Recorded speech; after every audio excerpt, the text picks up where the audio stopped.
Folks, welcome back. Welcome, thank you for being here tonight. Welcome back to another episode of Suds and Science. I am Jason Hill, the longtime host of Suds and Science. If we've met before, if you're my neighbor, if you're our friends, thank you for being here. If it's your first time to Suds and Science, welcome. So if you don't know the Vermont Center for Eco Studies, then I encourage you, I should ask, how did you find out about tonight if you don't know who we are? But really, how did you find out about tonight? Through the paper? Email? Oh, it was in Daybreak? Okay, great. I try to fine-tune our advertising to get people, so that's good to know. Thank you. If you don't know the Vermont Center for Eco Studies, I'd encourage you to check us out. We are a nonprofit right down the road here in my town, in White River Junction, the heart of Abenaki country, and we are an applied research and conservation organization. We do ecological research with birds and bumblebees and butterflies and dragons and mercury and aquatic food webs. You should check us out. I'm pleased. We do all kinds of community science studies, and I see some folks in this room who are participating in some of my research projects by opening up their properties to us. Thank you all, and it's great to have you here. So please check us out and check out the Suds and Science schedule for the rest of the spring's talks. We strive to be an inclusive, an equitable organization, and I'd encourage you tonight to think about comments that are respectful. You look like a pretty respectful, tame crowd, I have to say. But I'd encourage you to think about being respectful in your comments and to leave time at the question session at the end for other people to have an opportunity to ask questions as well. So you will have a time to ask questions. And all I also want to say is that I'm really excited to have Dr. Dan Olson here tonight from Dartmouth. And I'm going to introduce the topic tonight by just reminiscing a story that my sister-in-law, who's now an engineer for John Deere, but back in the day, 20-some years ago, she was an engineer for a plastics company down in Atlanta, Georgia. She was fresh out of college. She was grinding away at this company. And finally, she was given the opportunity to be the lead engineer on this project for some cosmetic brand that wanted a unique looking plastic bottle that people would look at and recognize that as belonging to this company. She worked long and hard on it. They finished the bottle, went into production, and my brother and my sister-in-law took a short little hop down to the Caribbean to celebrate. They come back through Atlanta Airport, through Hartness-Sayre, and they're passing through the duty-free shop, and my sister-in-law sees her bottle on a shelf there, dozens and dozens of them, and she drops her bag, and she goes running over to this display of plastic bottles, and she drops to her knees, and she's pulling the bottles off the shelves, looking at these. I forgot to say, she was a quality control engineer, so her expertise is on how to replicate the engineering process so you have a high level of standards between one unit to the next. So she's pulling dozens of these plastic bottles off in the duty-free shop at the Atlanta airport, looking at each one, how similar are the seams, are these, all those color imperfections and stuff, and she's so excited. And a couple folks from the airport shop come over and are concerned at this woman who has put dozens of bottles on the ground, and they very, dental hands say, "Is everything okay here, miss?" And my sister-in-law, with great enthusiasm, picks up two of these bottles and says, "I made these," and they all backed away from her in the shop. And that story reminds me that good engineering is around us all the time. That it's good engineering when you fail to recognize it and fail to appreciate it because you become so reliant on it being there and working flawlessly. And that you often don't notice it until it is pointed out to you. And tonight here at Suds and Science, I hope that is just the case. It is my pleasure to introduce tonight's speaker, Dan Olson from Dartmouth. Thank you, Dan.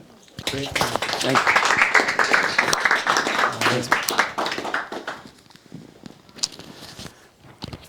So today, I got a real big surprise about 20 minutes ago. I had this really great presentation plan. There were like slides with all these graphs and all sorts of visual aids.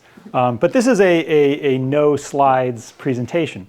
So I will be giving you the impromptu no slides version of this, which I think you will all find much more engaging than looking at these just like boring chart after chart after chart. So let me start by first thanking everybody who took the time to come here and listen to me. And I'll start by just explaining my journey a little bit, my journey to sort of this point here right now. So I came to the area, the Upper Valley area, in 2000 as a Dartmouth undergraduate. I studied physics because I like solving physics problems. And from physics, I got really interested in renewable energy. So I was graduating in 2004, and 2004, 2005, the oil prices were all going up, and I read this book called The End of Oil, and it was just talking about sort of how the importance of oil in the global economy. And I thought, wow, this is a topic that is going to be very important in the world in the next few years. So from renewable energy, I found someone at the engineering school who was working on biofuel work, and I started working with him, a guy named Lee Lind. And from there, went to work at a company, went back to Dartmouth, first as a PhD student and then a postdoc, and now as a professor. Along the way, I made some relatively significant contributions to the technology development of cellulosic biofuel production.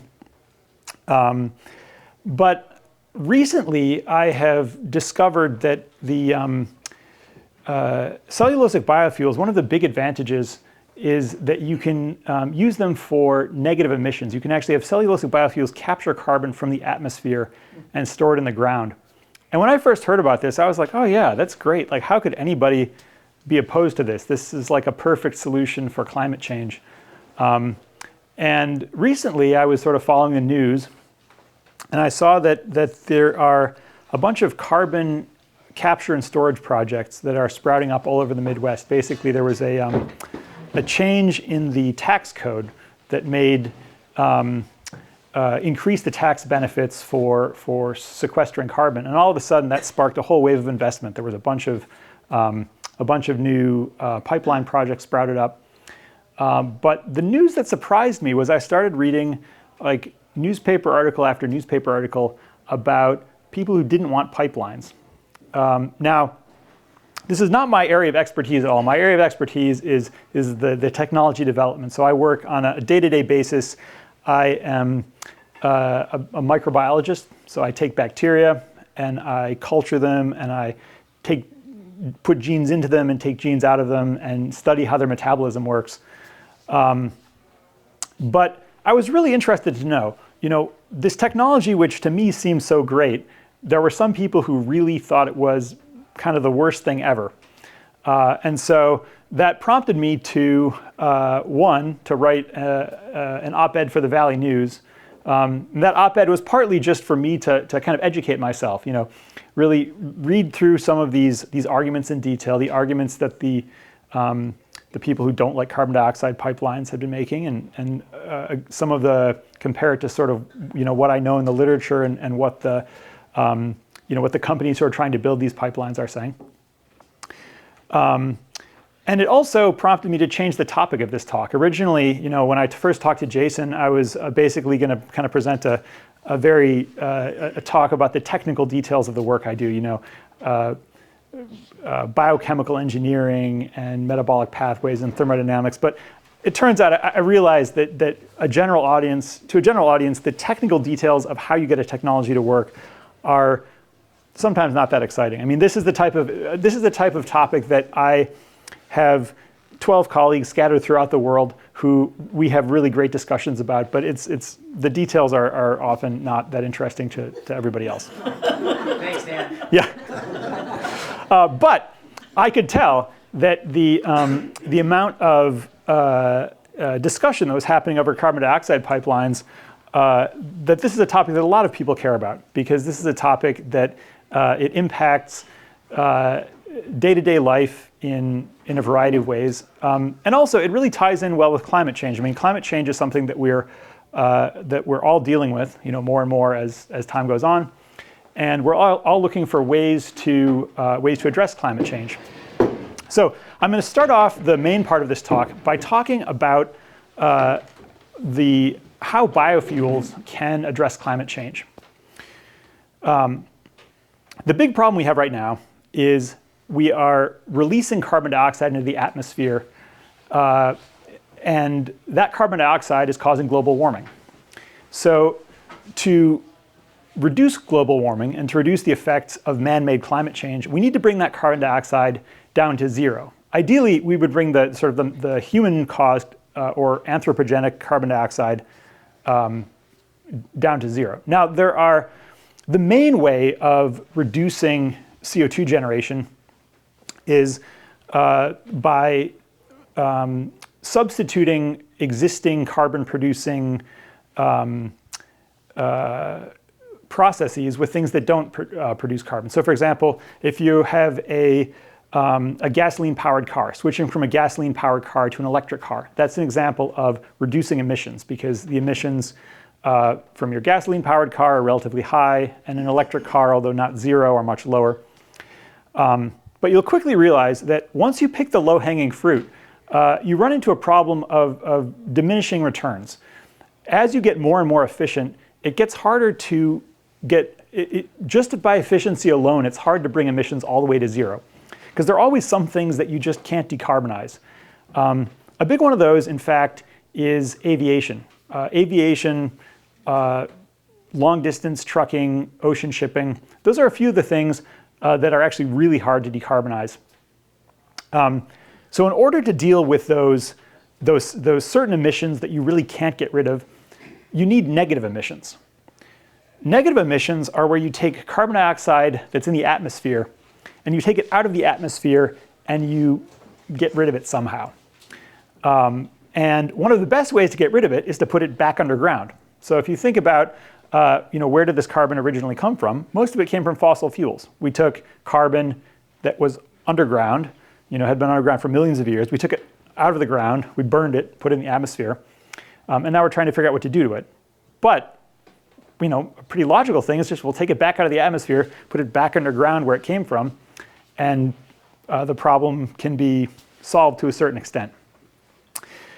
Now, there are biofuels are interesting because they provide opportunities for both displacing fossil fuels and also for removing carbon dioxide from the atmosphere. Now, the ability of biofuels to displace fossil fuels has been known for a long time. If you can, for example, corn ethanol, that's a type of biofuel. You can grow corn, you can take the corn and distill it into ethanol. You can use the ethanol to replace gasoline that's in your car. And that's one way of reducing emissions, because the carbon in the ethanol originally came from the atmosphere. Plants took the carbon from the atmosphere and turned it into corn, and that corn was turned into ethanol, and that goes into your car. And then when you burn the ethanol in your car, it just goes back into the atmosphere, so it sort of completes the cycle. And if you use that to replace gasoline, you're reducing emissions. However, biofuels have this other interesting property, which is during a fermentation, the yeast organisms or the organisms that are doing the fermentation actually release a certain amount of carbon dioxide. In fact, for every 3 carbon dioxide atoms that are captured during photosynthesis, one of them is released during fermentation. I don't know if you've ever run a fermentation, but when you're fermenting beer or wine, or actually even allowing yeast to raise bread, they generate carbon dioxide. And currently, in most ethanol production facilities today, that carbon dioxide is just released. It goes out of the top of the fermenter back into the atmosphere. And if you release that carbon dioxide, you have, again, it completes the carbon cycle. You're capturing three carbon dioxides from the atmosphere. One of them is released during fermentation. The other 2 are released when you burn ethanol in your vehicle. However, the captured carbon dioxide that is released during fermentation is concentrated right at the fermentation facility. So you can actually take a pipe out of the fermentation facility, connect it to a compressor, drill a big hole in the ground, and pump the carbon dioxide underground. And this is something which is only recently has only recently sort of popped into people's heads as an idea. Now, the idea for this type of carbon storage actually dates back to it was originally developed by the oil companies. So oil companies were, as they do, looking to produce more oil. And one of the ways that you can produce more oil is you can take carbon dioxide and you can pump it underground on one side of your geological formation. And the carbon dioxide pushes the remaining oil in the rock over. And if you've got another well over on the other side, you can inject carbon dioxide on one side, have it push the oil over, and get the oil out the other end. That's a process called enhanced oil recovery. And almost everything that we know about carbon dioxide pipelines today is based on this technology, which has been around since, I don't know, probably like the 1970s. Now, enhanced oil recovery is, as far as the climate goes, enhanced oil recovery is probably a bad idea. Basically, in a lot of cases, you're taking carbon dioxide out of the ground. So carbon dioxide that was stored in a geological formation, pumping it out of the ground, moving it somewhere else to pump it back into the ground, to pump oil out of the ground, which you're then burning to release more carbon dioxide. So one of the big problems with these, when people think about carbon capture and storage, is there is a lot of the oil companies, which are very good at doing carbon capture and storage, they're a lot of times really interested in it for enhanced oil recovery. And there's always sort of a debate, is this like just a greenwashing thing, or is this actually beneficial in any way to the climate? However, you can use the same technology for legitimate carbon capture and storage from things like biofuel plants. So the key takeaways from really this first part of the talk are the difference between carbon dioxide emissions that are between reducing carbon dioxide emissions on one hand and negative carbon dioxide emissions on the other hand. And there are a lot of technologies for reducing carbon dioxide emissions, but there are very few that will actually let you do negative emissions. So let's go through and think about the various technology options that are available for actually negative emissions. So one of the options that people think about first is afforestation, basically planting trees. Planting trees, it works relatively well. It's relatively cheap. The main problem is the land use. In order to reduce a lot of, to get rid of a lot of carbon dioxide, you need to plant a lot of trees. It takes a lot of land. And there's always a problem that it could be reversed. If somebody cuts down the trees, if there's a big forest fire, decades of slow carbon storage via tree growth can be eliminated. Another type of carbon storage is called direct air capture. So direct air capture is something that there are a lot of people in Silicon Valley who are really excited about this right now.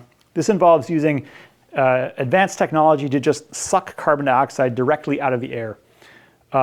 It seems kind of futuristic, but at its heart, like one of the ways that you can do direct air capture is there are certain rocks where when you heat them up, they release carbon dioxide. And then once you've released the carbon dioxide, they will then absorb more carbon dioxide. So you basically take some rocks, these special rocks, you grind them up into small pieces, you bake them in an oven, you expose them to air, they suck in the carbon dioxide, and then you heat them up in an oven, you release the carbon dioxide, you can capture that and pump it underground. The big problem with direct air capture is that heating it up in the oven step. That takes a ton of energy. So although direct air capture doesn't really require much land, the energy requirements can be prohibitive. Now, if energy is free, if we get nuclear fusion working, direct air capture might work great, but it definitely has its limitations. So bioenergy with carbon capture and storage, which is this technology that I've been talking about, where you grow biofuels and then as a part of the fermentation process, you capture the carbon dioxide. Of all of the carbon capture technologies that are available, this technology, which we call BECCS, B-E-C-C-S, has the advantage of it has an ability to store lots of carbon. It doesn't require a ton of land. I mean, it requires some land, but it's a reasonable amount for the amount of carbon you can store. And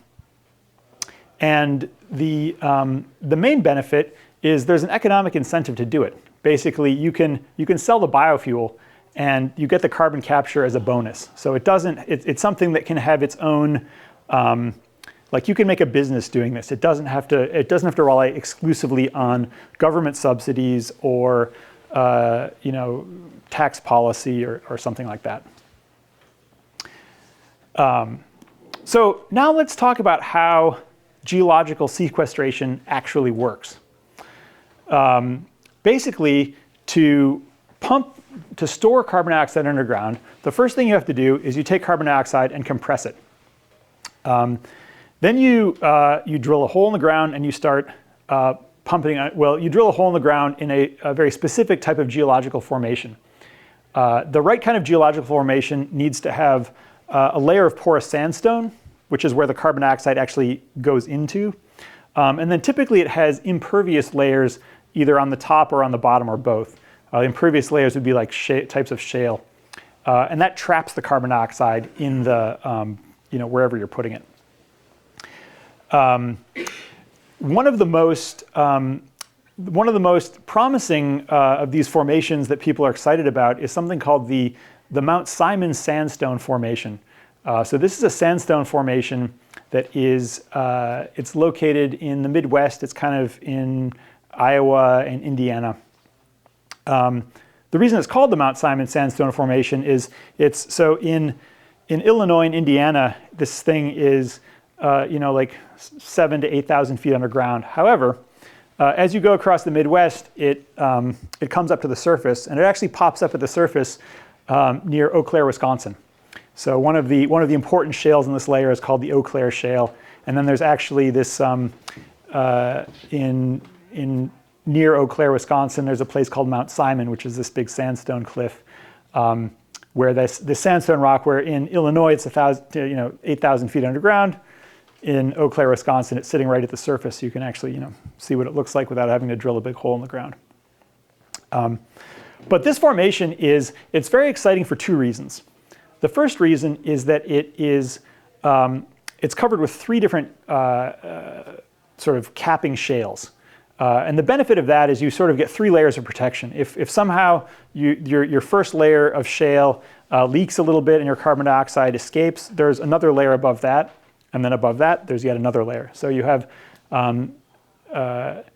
the chances that your carbon dioxide is well contained are enhanced by having multiple layers of shales. The other really important thing about the Mount Simon Sandstone Formation is it's in Illinois, which is in the middle of the Corn Belt in the United States. So if you want to if you want to test what it would be like to take carbon dioxide that's released from an ethanol fermentation and pump it underground, it's convenient to have these two things close together. Another big factor, another thing that people are really excited about with the Mount Simon Sandstone Formation is based on the studies of the geology, it's predicted to be able to store vast amounts of carbon dioxide. So I think 11 to 250 billion tons of carbon dioxide. And just as a reference, we think that the entire need for carbon dioxide storage in I think globally is something like 2 to 5 billion tons per year. So just this one formation could potentially hold several years of the global CO2 storage requirements. So one of a good way to think about this is let's think about just one project. So there's one project in this basin. It's called I'm going to actually forget the exact name of it, but it's basically right in the town of Decatur, Illinois. There's a project. There's an Archer Daniels Midland ethanol fermentation facility, and right next to it there's a nice spot for a carbon dioxide injection well. So in 2011, with funding from the U.S. Department of Energy, there was a partnership that was set up to just kind of test out this idea. Basically, what they did was they drilled a well down into the Mount Simon Sandstone Formation, and they decided that for 3 years they would inject carbon dioxide. They injected over those 3 years they injected 1 million tons of carbon dioxide. And then they closed the well and spent a few more years monitoring it. And basically what they found was the carbon dioxide stayed put. It was relatively easy to pump underground. The sandstone, it flowed into the sandstone the way they expected it. They turned the well off and it stayed put. And so a couple years later, they drilled another well and started pumping more carbon dioxide underground. And that well started operation in 2017. And since 2017, they've been pumping carbon dioxide underground at the rate of 500,000 tons a year. And it's a project that people have been very excited with by how well it's worked, essentially. Wow. So, of course, the problem is you don't find this really convenient co-location of being right in the middle of an agricultural area that's producing a bunch of carbon dioxide, and at the same time you're situated right next to a geological formation where you can store all of that carbon dioxide. So if you want to be able to expand this ability to store carbon dioxide, you need a way to transport it. And the most common way of transporting carbon dioxide is via pipelines. So how do we actually transport carbon dioxide in pipelines? Well, carbon dioxide is a really interesting chemical. It can exist in a whole bunch of different phases. You can compress it into a solid and make dry ice. It can be in a gaseous phase, which is what most people are familiar with. You can cool it down into a liquid, which is like a very cold liquid. And it can also exist in this state, which is known as a supercritical liquid. So a supercritical liquid is, at certain combinations of temperature and pressure, the differences between a liquid and a gas become nebulous. And so a supercritical liquid it's something that's like kind of between a liquid and a gas. But it turns out that is the state in which most carbon dioxide that's pumped around pipelines throughout the U.S. is pumped in, because it's basically easy to work with. You have to refrigerate it, but not super cold. It's under pressure, but not super high pressure, and it's relatively dense, so you can pump a lot of it without needing an enormous pipeline.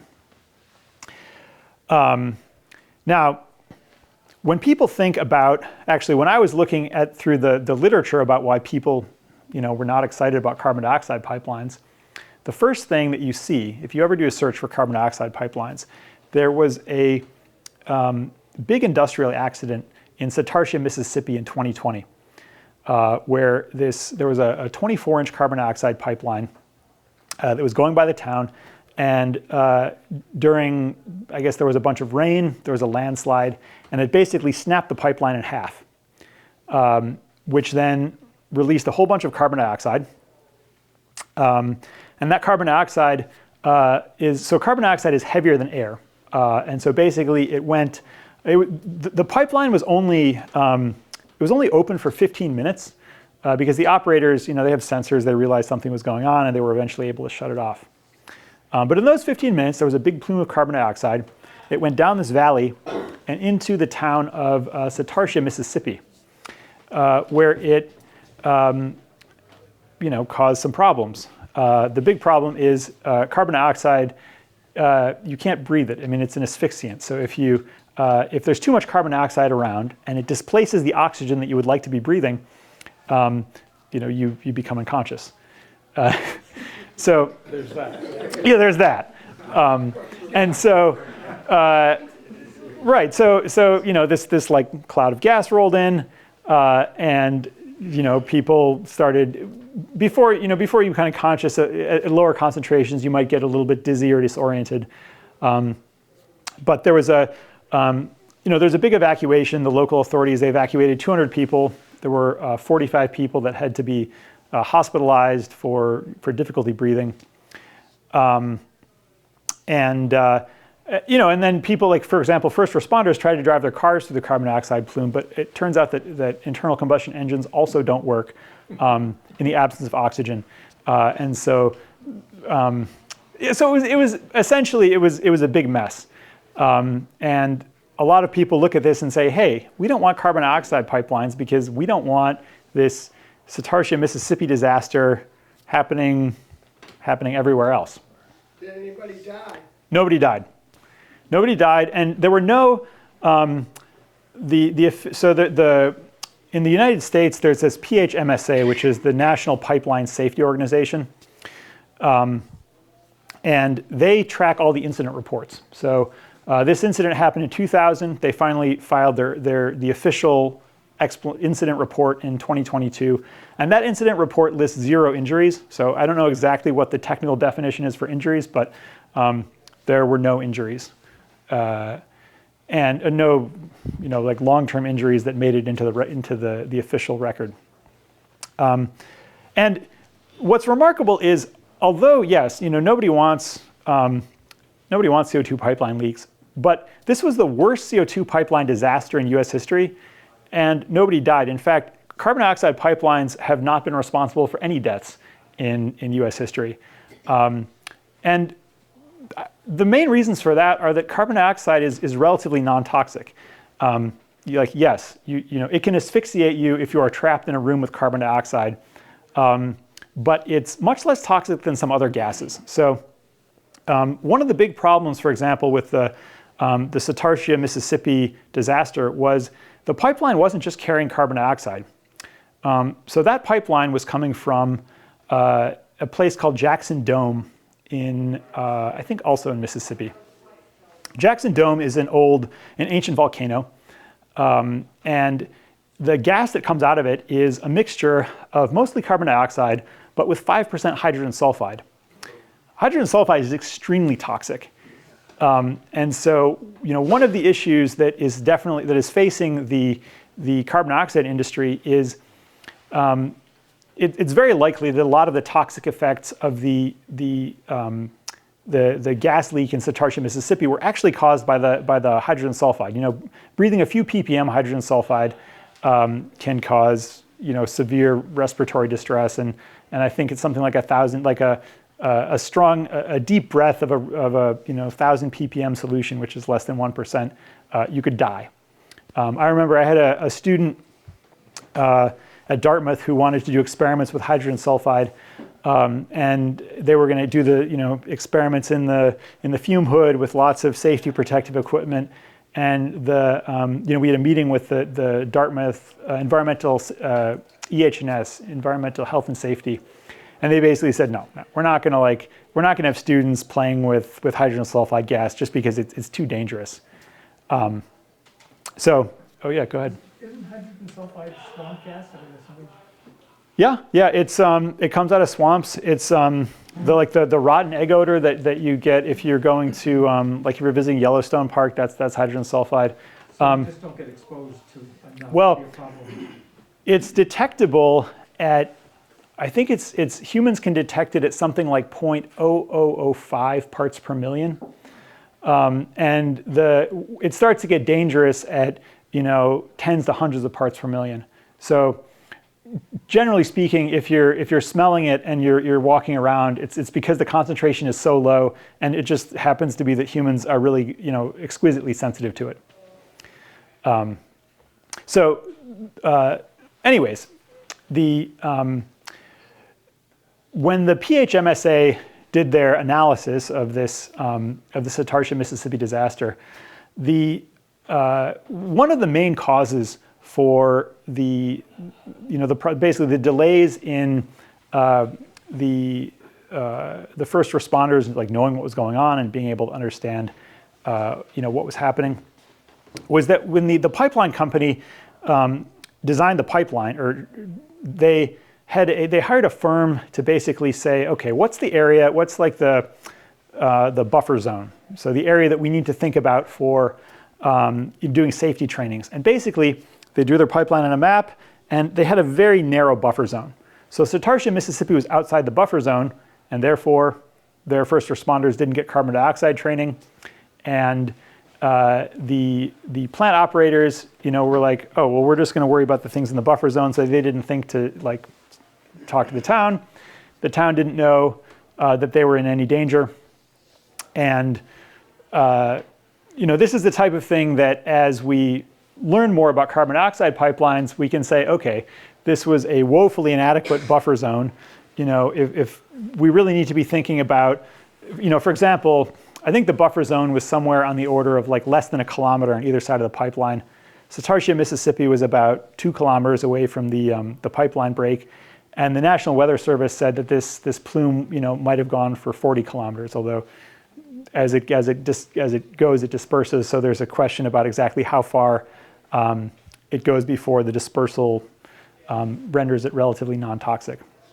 But clearly, if we are ever going to do, if we're going to do carbon dioxide pipelines and really expand this network, that's something that we need to get better at is identifying, potential areas where there could be problems, ensuring that buffer zones are large enough that they actually, cover the areas that could be affected, so that people who are, in harm's way have the appropriate training.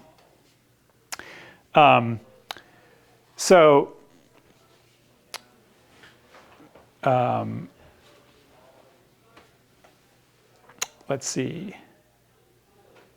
So what did you put in the Valley News? So what I put in the Valley News,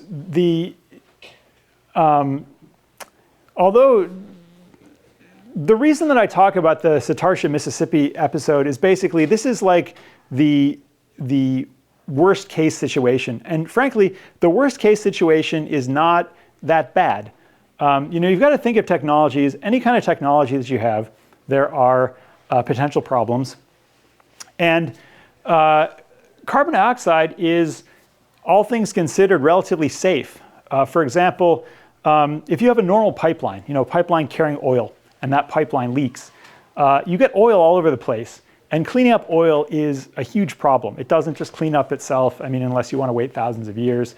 On the other hand, if you have a pipeline that's carrying carbon dioxide and it leaks, the carbon dioxide, it dissipates over a certain amount of time. So for example, in Satartia, Mississippi, the pipeline leak happened on February 22nd. I can't remember exactly what time of day, but the following day, by 11:30 in the morning, basically the cloud had dissipated enough that they stopped real-time monitoring. And basically the extent of the emergency lasted basically 1 day.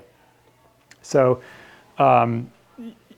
the sort of inherent properties of carbon dioxide make it, it's not perfectly safe. Like a good comparison is water, for example. Water is, we think of water, it's around us all the time. But if it floods, it's a problem. If you're in the way of the flood, it's definitely a problem. But it's certainly not as hazardous as, let's say like chlorine gas, which was a poison gas used in World War I. So one of the things that I think is critical when we're thinking about technologies is just, evaluating the level of the risk. And is this a risk that we can live with? Is this a risk that we can develop technologies to accommodate? So one thing that's kind of interesting about carbon dioxide, although it's difficult for humans to detect because it's odorless and colorless, it's actually relatively easy for electronic sensors to detect. And in fact, electronic carbon dioxide sensors are becoming more and more prevalent in home electronics. One of the common uses for carbon dioxide sensors is air quality monitors. So you can put an air quality monitor in your house, and as people are in the house, breathing, releasing carbon dioxide, the carbon dioxide levels will go up.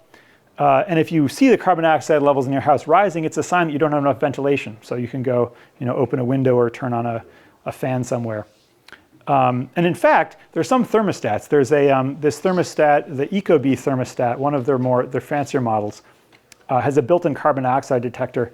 And the reason it has a carbon dioxide detector is to see if you've opened a window. And basically it says, okay, if there's been a sudden change in temperature and the carbon dioxide levels dropped, those two things likely mean someone opened the window, and so it turns the heat off, or it turns off the air conditioning, so you don't waste heat just pumping the heat out the window.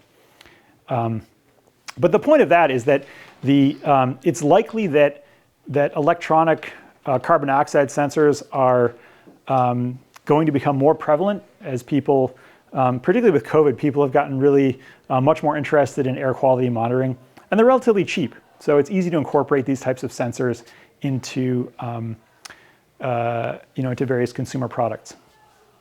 Another factor to consider is, one of the biggest problems with the Satartia, Mississippi disaster was the presence of hydrogen sulfide. And this is something that you have when you're using carbon dioxide, when you're pumping carbon dioxide out of the ground, for example, out of old volcanoes, it's not uncommon to have hydrogen sulfide, frequently in relatively high concentrations. But when you're using carbon dioxide from biofuel fermentations, you don't have that problem. Biofuel fermentations, you're taking carbon dioxide from the atmosphere, plants are converting that into sugars, you're fermenting the sugars to break them down into biofuels and carbon dioxide, but that carbon dioxide stream is extremely pure. And so it doesn't have any of the problems associated with these, some of these toxic impurities. Now, one of the things, again, anytime you're developing a new technology, there are potential problems. So, for example, right now, the federal definition of carbon dioxide from again, this pipeline safety PHMSA group is carbon dioxide is 90% CO2. Well, that leaves a lot of room for other impurities. So that's an example of something where probably if we really want to expand these carbon dioxide pipelines, we might need to rethink that a little bit, because if you're pumping 90% carbon dioxide and 5% hydrogen sulfide, you're basically pumping a really toxic mixture of hydrogen sulfide, kind of regardless of this, what the carbon dioxide is doing.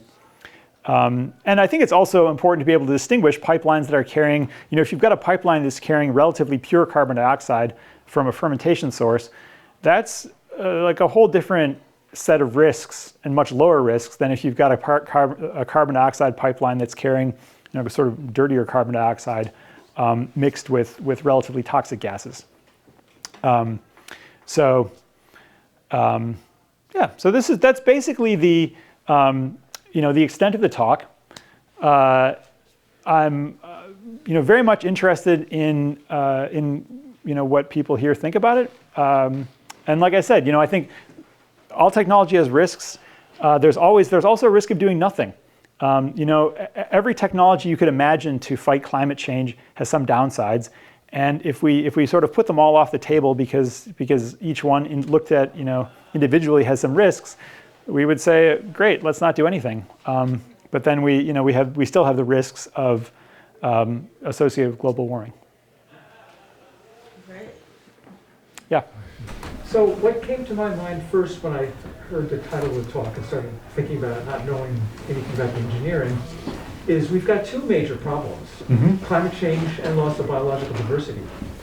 And growing huge areas of corn or whatever it is for biofuel ignores the biodiversity problem, whereas growing forests, so I'm a tree hugger, I love forests, addresses both problems simultaneously. So it seems to me it's got a huge advantage in that sense. I assume people are comparing the pros and cons. Yeah. So biofuels involve agriculture, and agriculture is a sort of a complex system. And basically, industrial agriculture as we practice it right now is very much unsustainable. Essentially, most industrial agriculture that we currently practice relies on the application of ammonia fertilizer. Ammonia fertilizer is produced via the Haber-Bosch process. The Haber-Bosch process requires massive inputs of petroleum. So you can think of it as basically we pump oil out of the ground, we convert it into fertilizer, we dump that back onto the ground, and that's how industrial agriculture works, it's terrible and it's unsustainable. And if biofuels only essentially perpetuates industrial agriculture, that could probably you can definitely do things wrong. You can do agriculture in a way that's really terrible for the environment. On the other hand, cellulosic biofuels you can grow. You can produce those from forest residues. You can produce those from native prairie grasses. You can produce those from renewable crops that end up fixing carbon in the soil. So, I don't think there's any like one way to answer that. One thing I will say though is I think that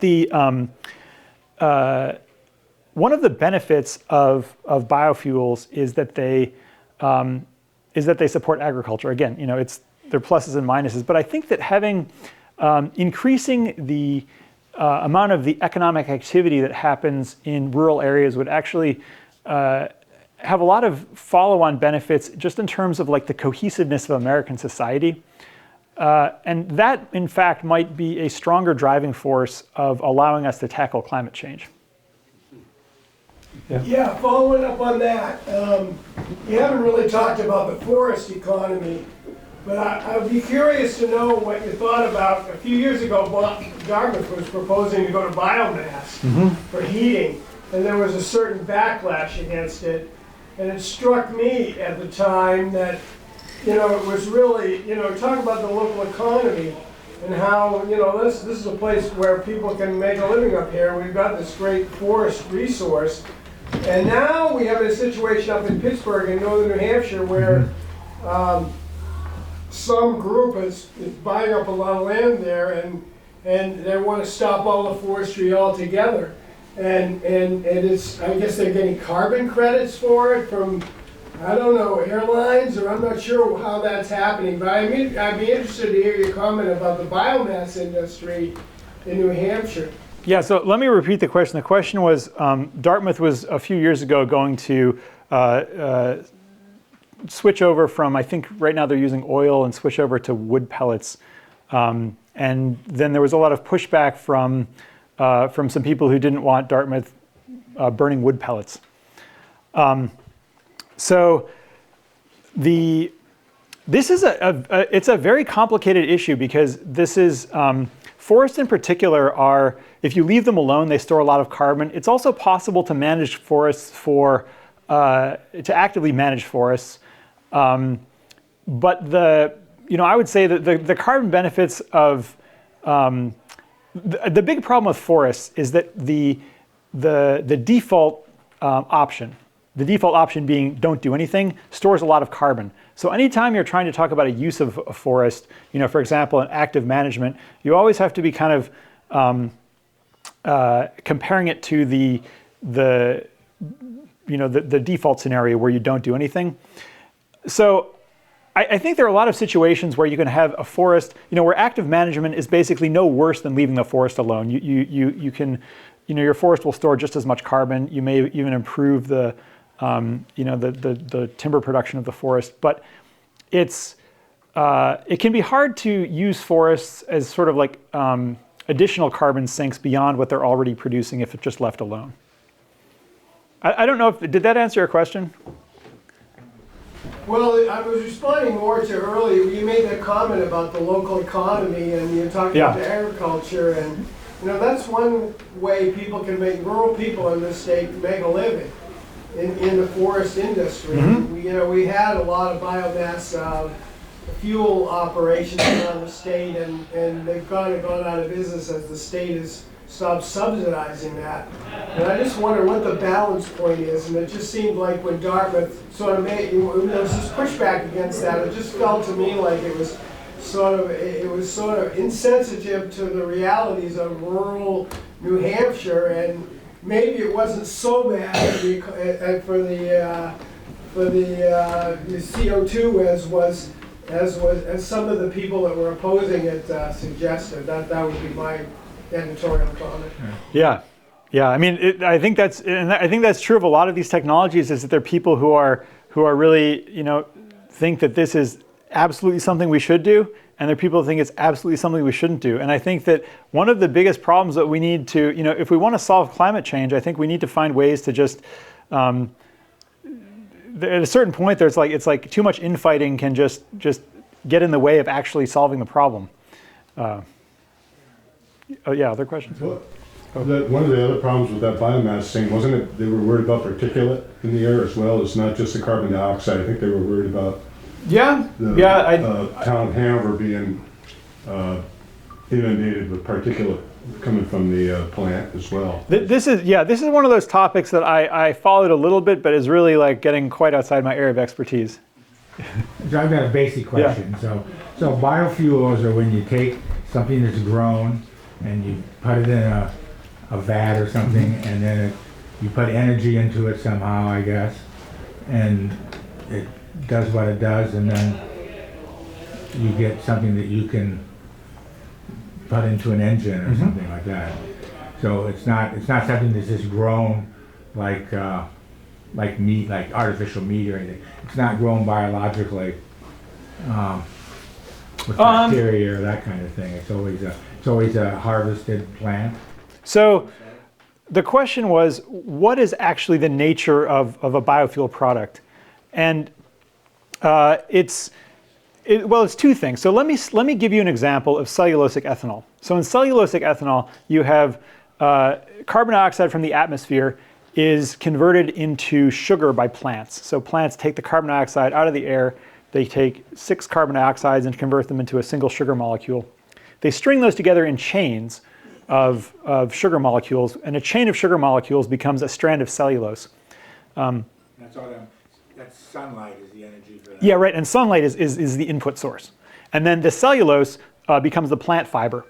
Now, when you want to make biofuels from that, you sort of reverse the process. You take the plant fiber, you chop it up, you feed it to some organism, which then takes the cellulose and breaks it into sugar molecules, and then breaks the sugar molecules into molecules of, say, ethanol, for example. So it's a combination. So you start with the plants, taking the carbon dioxide and turning it into sugars, and then you have a microbe that takes the sugars and breaks them into a biofuel. Does that take any energy, outside energy, or do the microbes just kind of do it themselves? That actually, it releases a small amount of energy. It basically releases a small amount of energy as heat, but fundamentally, most of the solar energy is, sorry, not the solar energy, the energy that gets into the sugar, most of that ends up on the remaining biofuel. So it's basically using solar energy to grow a plant. It's really a version of solar energy. Yeah. And And with the difference being that plants, if you want a solar panel, you've got to build a solar panel out of silicon and all those other things. But a plant, just grows itself. Well, except for the ammonia you mentioned earlier. True, but it depends. You don't necessarily. It depends if we're talking about industrial agriculture with really heavy fertilizer inputs, or imagine a different scenario. For example, switchgrass is an example of a native prairie grass where you plant that or let it grow, and it will, it'll grow year after year, and you basically go and mow it, a couple of times a year, and you don't really need to apply much in the way of fertilizer, and in fact, you can end up harvesting large amounts of protein from it. The reason people don't do that right now is because when you get the protein, you also get a lot of cellulose, and right now they would have to dispose of it, and there's no great way to dispose of it. When we talk about corn ethanol, aren't we really talking about industrial agriculture? I mean, 40% of the corn goes to ethanol. Yeah, yes. When we question whether that's agriculture. So yes, corn ethanol is definitely industrial agriculture. The one thing I would say about corn ethanol is if we ever want to get to a, relatively renewable process like cellulosic ethanol, corn ethanol is definitely the stepping stone to get there. And really, it's just a matter of if right now, all of the incentives in the economy are, incentivizing industrial agriculture. And if we ever, if those incentives changed, agriculture could change and go in a somewhat more sustainable direction. But is corn ethanol, in fact, producing more energy out than goes into the production of it? Yeah. And would it even remotely be unsustainable without enormous government subsidies that it's receiving? So corn ethanol is definitely, you get more energy out than you put in. This is something that has been, there was a, the current estimates are the energy out versus energy in it's at least a factor of 1.5, and it's actually gotten better over the years. There was one guy, I can't remember his name at the moment, but he was a researcher somewhere in New York, who was really invested in this whole idea that corn ethanol was unsustainable, and had a sort of circle of his friends that all like published and cited their own work. But the current consensus is that it's sort of moderately beneficial. Now, the most dramatic change that has really changed the world of corn ethanol in the past couple of years is this whole idea of carbon storage. So even if you were not excited about corn ethanol, just for its ability to basically take solar energy and displace fossil fuels, the ability of corn ethanol to actually take carbon dioxide out of the atmosphere is pretty remarkable. And in fact, so one of the things that's really hard to decarbonize are airplanes. It's almost impossible to make a battery-powered airplane because the energy density in batteries is relatively low. Planes are one of those things where you need really high energy density that you can only get in liquid fuels. Liquid fuels are 40 times more energy dense than batteries. So one of the most prevalent ways that people are looking to decarbonize the aviation industry is sustainable aviation fuel. And the biggest news in that area in the past 10 years has been basically taking corn ethanol and turning that into sustainable aviation fuel. And the reason why, corn ethanol for many years you would not consider that sustainable aviation fuel. But if you take the carbon dioxide that is produced during corn ethanol fermentation, then you pump that underground, it actually it reduces the carbon intensity very significantly to the point where you really do have a sustainable aviation fuel. What happens to the soil with all of these processes that are visibly grabbing all the carbon? So, in a standard, so let's think about cellulosic ethanol. So if you've got a cellulosic ethanol process, you would have carbon dioxide from the atmosphere is fixed by the switchgrass plant. Some of that is converted into cellulose above ground, and some of it is converted into the root structure. The above ground cellulose can be harvested and converted into biofuels, and some of the CO2 from that can be pumped underground, and some of it is turned into biofuels. But you actually end up with a net increase in soil carbon, because the soil carbon that went into the roots is actually what goes to build up the carbon in the soils. And This is using a perennial crop as opposed to an annual. Right, exactly.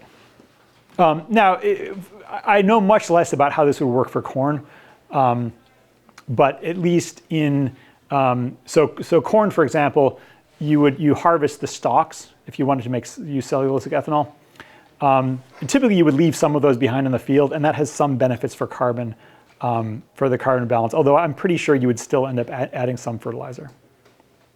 Yeah. It takes energy to pressurize the carbon to sequester it. Yeah. How big a kicker is that in the overall energy budget? So the cost of compression is actually one of the smallest factors in the whole carbon capture and storage. The biggest costs in carbon capture and storage are the capture. And so that's why direct air capture is extremely expensive. But if you've already got a point source of carbon dioxide, which could either be like an ethanol production facility or a power plant that's just like emitting carbon dioxide from its smokestack, those are much cheaper places to get carbon dioxide. Do you ever reach saturation in the rock structure you're injected into? You have to drill a new hole? Yeah, the geological formations have limits of how much carbon dioxide they can hold. So geologists will estimate, okay, here's a carbon dioxide formation, here's how thick it is, here's, there's only certain areas of the formation that can actually trap carbon dioxide. So you say, okay, well, we pump it in until it's full, and then you have to move on to the next one. Yeah? Is any research being done in terms of breeding or genetically engineering varieties of switchgrass that are more effective at carbon capture than others? So the question was, is there any work being done to breed varieties of switchgrass that are more effective for carbon capture? So I work at, my work at Thayer is actually, I'm part of a bigger group called the Center for Bioenergy Innovation, which is a consortium of about 20 labs scattered across the United States, centered at the Oak Ridge National Laboratory. And in this big research group, there's about half of us that are working on the microbial technology, engineering bacteria to produce biofuels, and about half of the people are working on the plants. Most of the work on the plants, I don't know if anybody is actually working on plants to increase carbon dioxide capture. I think most of the work is on basically increasing the yield, although increasing the yield probably indirectly increases the carbon capture. The big problem right now is that there's, I would say engineering plants to increase carbon dioxide capture is definitely something we would do down the road, but it's not one of really the low-hanging fruits. Yeah. What about the current state of our carbon dioxide pipeline? Is that something that has to be expanded to make inroads here? Yeah, I mean, if we really want to use carbon dioxide pipelines to store a lot of carbon dioxide, the carbon dioxide pipeline network would be expanded a lot. Currently, there are 2.6 million miles of pipelines in the United States. Of those, 5,300 miles are carbon dioxide pipelines, but there are plans for a significant expansion of carbon dioxide pipelines. Yeah?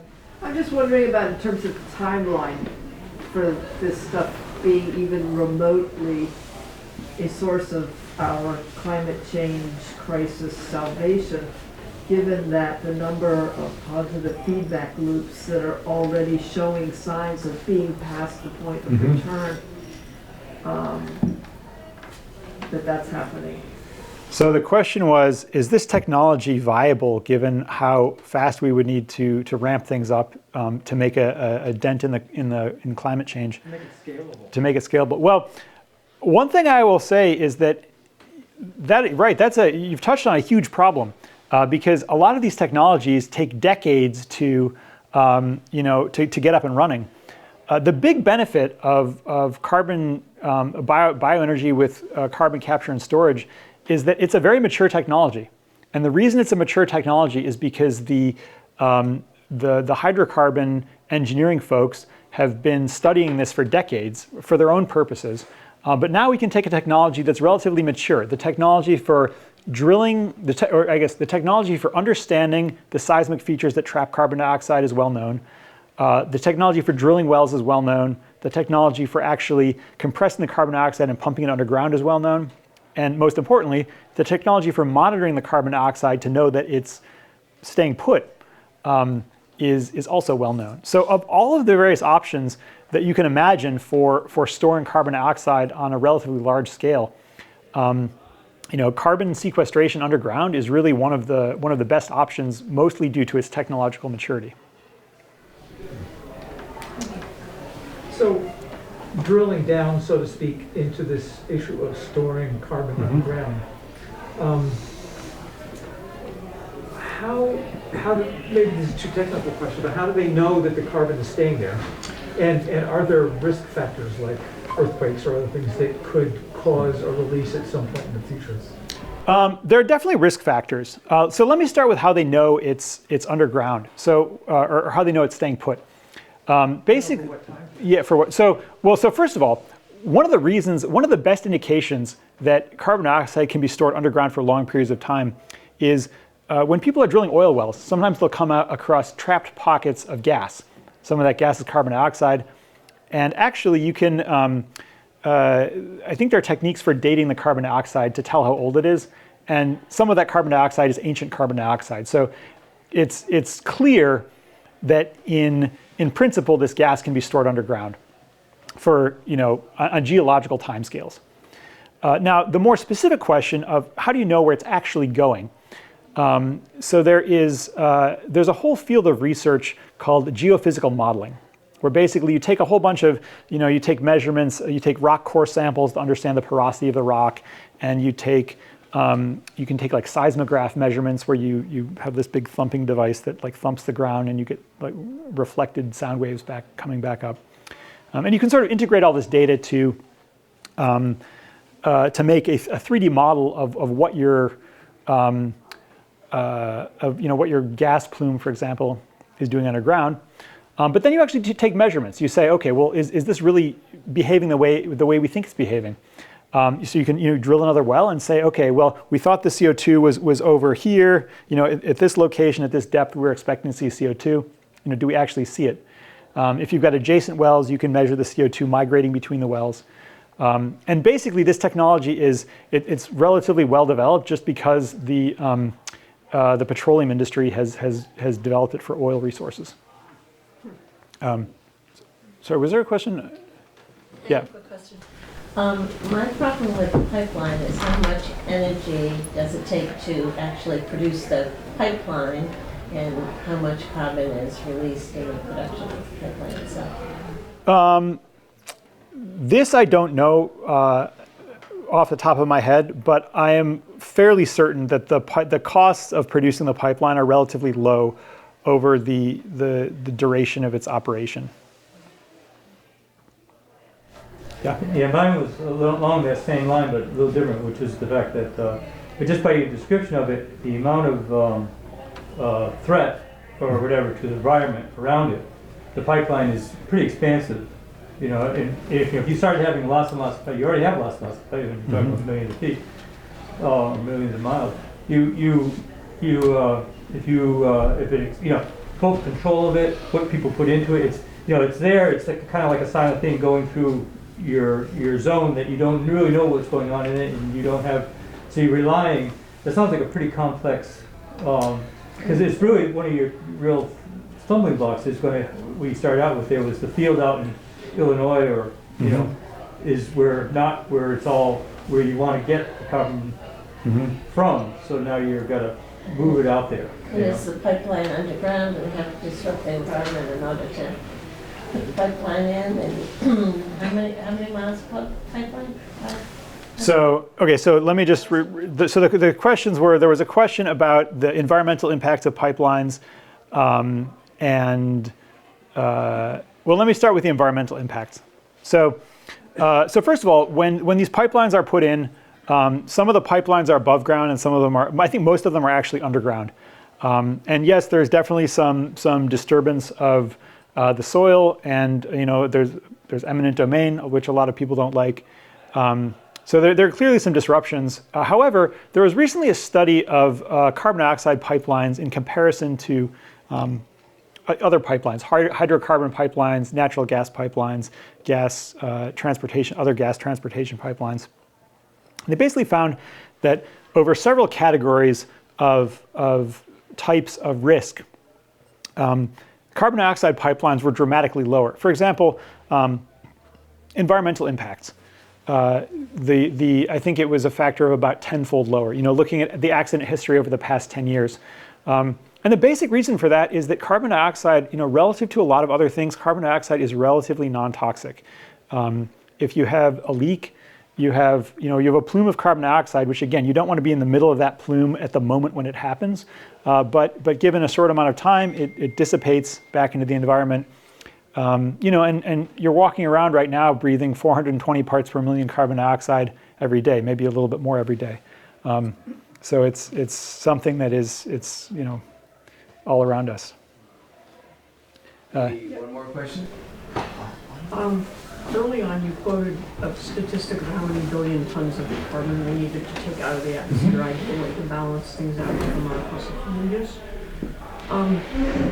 What percentage of that do we actually have the agricultural land that is needed for food available for growing stuff like switchgrass? I'd say the biggest, the question was, is there enough land for biofuels to make a significant contribution to either our transportation needs or our carbon dioxide removal needs? Land is definitely a question that comes up a lot with biofuels, because if you want to have a lot of biofuel production and a lot of carbon dioxide removal, you need a lot of land. There are a lot of complicating factors in the sense that you can, once you start producing biofuels, there are other changes that farmers can make this better or worse. But one sort of reasonable way to think about this is there was the Department of Energy did this study that found that you could there's room in the United States to produce about an extra 1 billion tons of biomass. And that amount of biomass would be sufficient to address about 17% of the carbon dioxide removal needs that we have in the United States. So, biofuels are clearly not going to be the only solution. We don't have enough land for that, but they can definitely be a big part of the solution. Can I get the last? You want the last question? I'll give you the last question. I'll ask Dan. One or two quick ones. Sure. Are the synthetic fuels that we hear about biofuels? Like Formula One says, we're going to use all synthetic fuels by 2026. Are those biofuels? And the other question is, what are the limitations to taking carbon dioxide and just turning it into carbon and oxygen? Okay, so the two questions are biofuels synthetic fuels? And the second question is, can you turn carbon dioxide into carbon and oxygen? So the first one is, it depends exactly what you mean by synthetic fuels. I know that a lot of race cars, for a while, at least one of the race car series was using ethanol. Ethanol is a biofuel. I don't know if that is also a synthetic fuel. It might depend on what your definition of that is. Your second question, can you convert carbon dioxide into carbon and oxygen? And the answer to that is yes. If you put a ton of energy into it, you can. But that's not a, carbon dioxide is sort of if you had carbon and oxygen just floating around, those might combine into carbon dioxide. Like carbon dioxide is like the low energy state of things. So it is not a reliable. It's not a reasonable solution to global warming to basically split that into carbon and oxygen. So my car takes synthetic oil. Is that bio oil? No. I have no Okay. idea what that is, but that's what it takes. So quick question about synthetic oil. So synthetic oil is when you have oil so natural or non-synthetic oil is oil that has you start with a barrel of petroleum, you refine that, and you get oil, which is a chemical. It's like a mixture of chemicals with a bunch of different chain lengths. Synthetic oil is where you start with a short chain chemical and you chemically make it into a longer chain molecule. But in synthetic oil, all of the molecules have the same chain length, and that's why it works better in your car. But that's very only tangentially related to biofuels. Dan, I want to know, very last question here, is are any of these technologies, the sequestration of CO2 or biofuel production, coming to our homes in the future? A lot of us have solar panels that produce energy on the roofs. We have geothermal pumps that put something a liquid into the ground. Is that a reality that we're producing and storing CO2 at our home level? So the question was, are cellulosic or are these biofuel technologies coming to our area? And the answer is the carbon dioxide pipelines are most likely not, because the geology around here is not particularly suited for actually having injection wells, and there are no huge sources of carbon dioxide either. So we kind of wouldn't be at either end of the pipeline, and being up in New England, we're not kind of in the middle either. However, biofuels are, if cellulosic biofuels become a big thing, it's highly likely that it would be, the vehicles you drive might run on cellulosic biofuels. Well, can we give Dan another round of applause? Thank you very much for being here. I want to thank our good friends at JAM and Jordan behind the camera tonight. In I think 8 years of hosting this, I've never had a speaker contribute to Suds and Science like Dan has. Dan wrote Suds and Science into one of his successfully funded NSF grants and got funding that is actually paying for JAM to be able to be here to record tonight's performance. It'll be back onto the web and on-demand television for folks to view after this. Thank you, Dan. That's welcome. Tremendously ridiculous. Thank you. Thank you, Jordan. Thank you to the Norwich Inn for being here, the Norwich Women's Club for past support. Thank you to all of you, really, for coming out tonight. And thank you for supporting science and science discussion. Check out the website. See you back here next month. Drive safely. All right. Thanks.